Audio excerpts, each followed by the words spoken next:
How to treat your Australian man.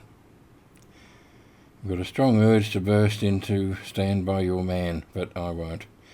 There is an expression that goes around saying, when you marry a Filipina, you marry the whole family. I'm sure you've heard that one. Now, I cringe a bit at that expression because it's something used by that very passive Australian man who accepts everything that comes from his new Filipino family without ever arguing.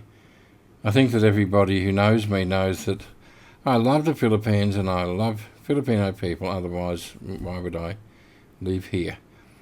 And I try as much as I can to treat my Filipino family with kindness and respect. However, it is a two-way street. I'm very patient and understanding, but only up to a point. Respect and understanding must flow both ways or it ends fairly badly. But yes, if you do marry a Filipina, her family will play a part in both your lives because Filipinos are generally close to their family and family members are rarely in the background. But this article is for the purposes of trying to help Filipinos and their families to learn and also to adjust to the inevitable changes for them. Just as your family will be in his life, he will be in your life and in their lives too. And as your husband, you need to understand and accept that their dealings with you are also dealings with him. And out of kindness and respect, you and your Filipino family need to understand some important things about Australian men. Australians want to be accepted. Australians are egalitarian by nature. What this means is that we treat everyone as equal, and we want to be treated the same. The kindest thing you can do for an Australian is to treat him as a member of the family, not as someone different, not as someone special, not as somebody you put on a pedestal and treat differently. Now, Filipinos use the word foreigner. In Australia, this is an insulting word because it means that person does not belong. If you have a piece of glass or a splinter in your foot, it's known as a foreign body that you want to remove. Call an Australian a foreigner and treat him as one, and this is how you make him feel. Now, let me just explain a few things over the years that have made me feel unwelcome. Probably number one will be Filipinos who can speak English, but speaking in Tagalog or their own dialogue in front of me. I have relatives who will come and visit, and even though they can speak perfectly in English, they will sit there in front of me and they will talk in their own dialect.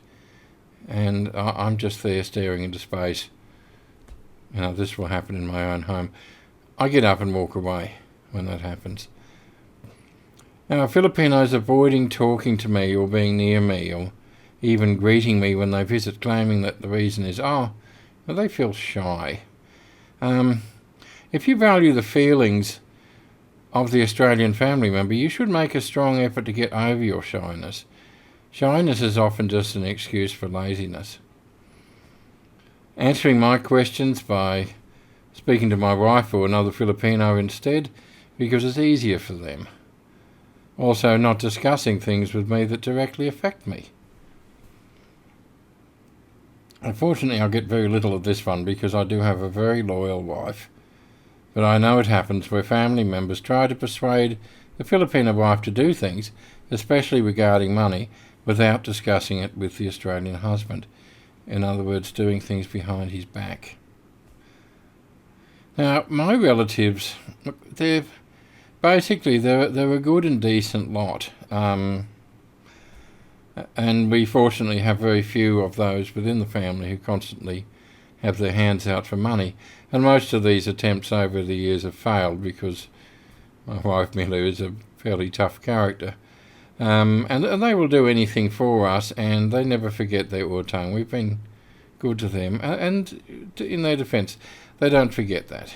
But yes, I felt like a foreigner when I first arrived on their doorstep many years ago, and I still do. I'll tell you what I particularly love about Filipino children here. They see me as who I am, and they barely notice racial or cultural differences. I have adult family members who know absolutely nothing about me, regardless of how many years I've been around. But yet I've got one brother-in-law and his wife. They treat me as a brother. And that means so much to me. And the kids in the family, they get me very easily. But I also have relatives who will visit us, arriving and leaving via our back gate. And they can be here for several days without me even knowing that they're here. I've since taken charge of the key to the back gate, and I've made it very clear that if they don't have the good manners to arrive via my front door and look me in the eye and shake my hand, that's the men, that is, then I don't want them coming here. Simple as that. They would never do that at a Filipino's house, at all. And shyness is no excuse for bad manners and a lack of respect. Now, Filipinos, how to treat an Australian in-law. Now this is for Filipino wives and their family members. Firstly, treat him like a human being and not as a foreigner. Just forget the fact he's from somewhere else. He's a human being first. Treat him like that. And get to know him as who he actually is. And they may even make a friend if they make that effort. And just remember that despite his skin colour, his preference for speaking English, his funny accent, which might be difficult at first to understand, now this is still your new in-law. Now he married your daughter or your sister or your niece. Now give him the acceptance that is his right. Now wives, your loyalty and your duty is to your husband and your new family first. Don't allow any relative to try to undermine that. Don't allow them to undermine your marriage or your family.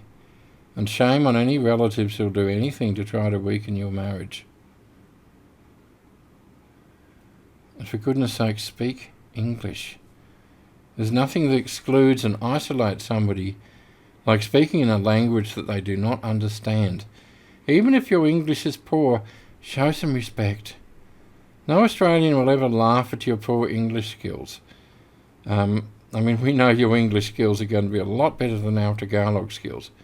Now, your husband will know this.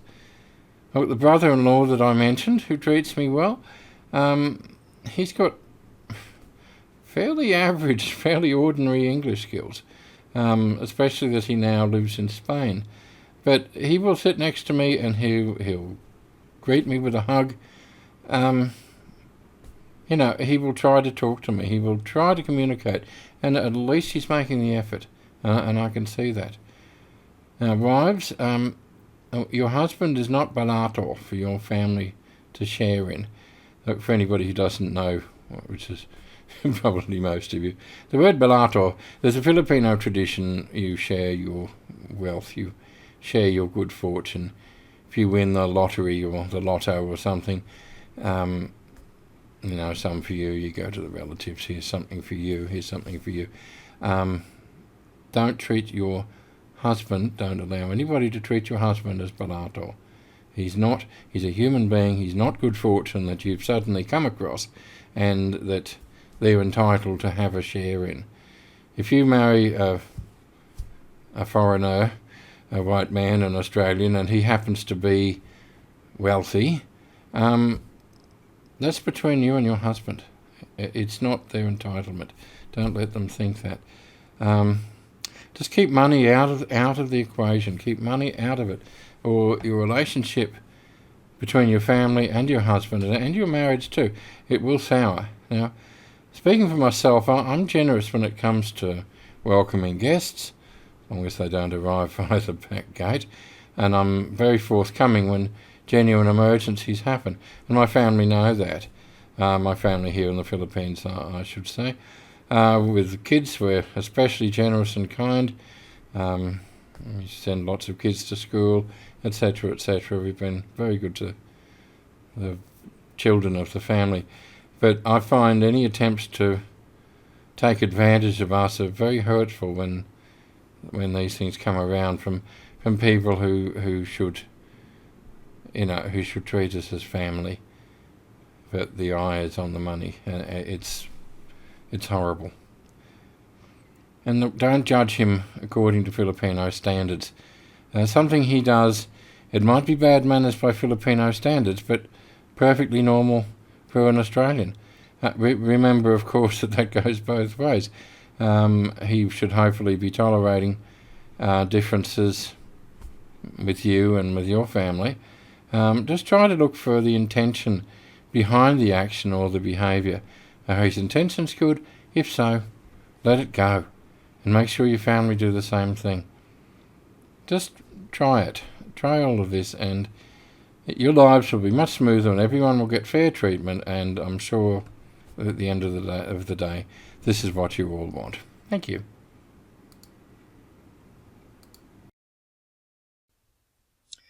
Thank you. I hope you enjoyed this video. If you enjoyed it and you would like to subscribe, you can click on the little button down the bottom corner there, and you can subscribe to our YouTube channel. There are regular articles on aspects of Australian visas to the Philippines on www.downundervisa.com.au. There's a blog page you can subscribe to. There is a free visa assessment form, and there are regular articles on aspects of Australian Filipino relationships, which you can see on www.filipinowives.com.au.